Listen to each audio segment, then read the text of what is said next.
Everybody, please welcome Josh McCoon, State Party Chair of the great state of Georgia.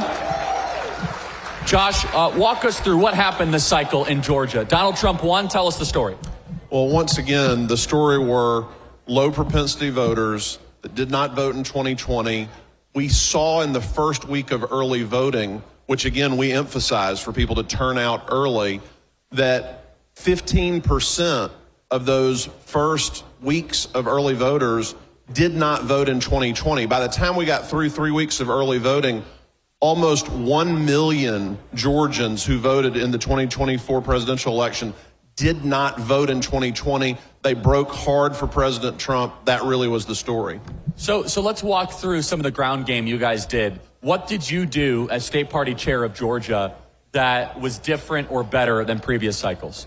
Well, we wanted to put tools in the hands of our county chairs and our volunteer grassroots leaders. Obviously, our partnership with Turning Point was a key part of that, making sure people had the tools in the toolbox. They knew where to go. They knew where those voters were. That was really the key, was changing our focus from just turning out base voters to turning out people that were on the sidelines in previous elections. What parts of the state really overperformed versus prior election cycles? So rural turnout was just monstrous. There's no way, you can't overemphasize it. Towns County, Georgia, on the Georgia-Tennessee border, over 80% of all registered voters voted in the election in a county that went for President Trump by over 80%. And that was the story all over the state in rural Georgia. Basically, like everybody voted. Absolutely. What do you attribute that to? Your ground game, but there was obviously a messaging component. Why was it that the rurals roared the way they did? Well, I think the secret, again, was the early and consistent emphasis on early voting. I mean, you got to remember, we had 4 million people in Georgia vote before Election Day.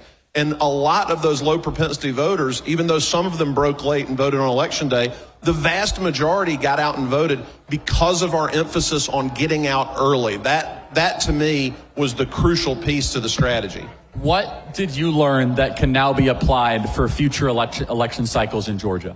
We've got to continue to build relationships with those low propensity voters. We've got to go out and register more Trump MAGA voters. We have hunters in Georgia that are not registered, fishermen, gun owners. We've got a lot of people still on the table that we need to get off the sideline and into the game.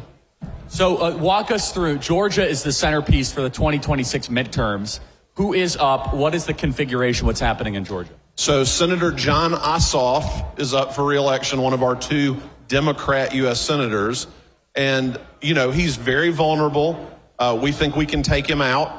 And all of our constitutional offices are open. They'll all be open. Lots of people running for new offices. So it's a good opportunity for us. But we've got to hold the line, win all those constitutional offices, and take that U.S. Senate seat back.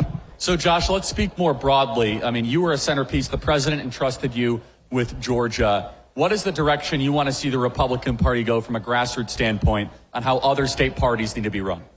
Well, we need to be laser focused on providing our grassroots leadership with the work to do that wins elections. We need less happy talk and more work, knocking on doors and doing the things we need to do. And we need our elected officials to deliver. That's really important. We worked very, very hard to win this election. Our people need to see the wins to get them motivated to come back out in 26. Josh, you did an amazing thing in Georgia. I don't know if we would have won Georgia if it wasn't for your leadership and for all that you did.